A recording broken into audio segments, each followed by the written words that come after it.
Hello' guys, এইটো আমাৰ হায়দৰাবাদত থকা ৰুমটো হয়। আৰু এয়া চাওক, আমাৰ লক্ষীদা শুই আছে আৰু আমাৰ দিবাকৰ খুৰা মোবাইল চাই আছে। আৰু এতিয়া মই কামত ব্যস্ত হ'ম। গাইজ, মই আপোনালোকক দেখুৱাই আছোঁ।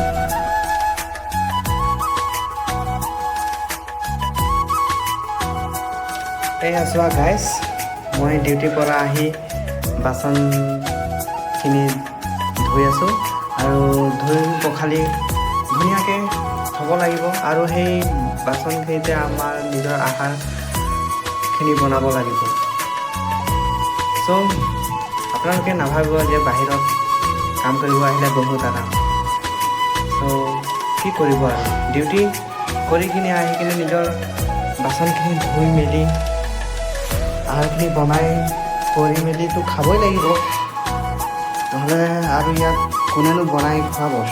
চ' গাইজ, ইমানটো কষ্টটো কৰিব লাগিবই আৰু আহিলোঁ যেতিয়াতো কৰি খাবই লাগিব। চ' গাইজ, ভিডিঅ'টো ভাল লাগিলে লাইক, কমেণ্ট, শ্বেয়াৰ কৰিব আপোনালোকৰ আশীৰ্বাদত, আৰু নাপাহৰিব বেল আইকনটো দবাবলৈ।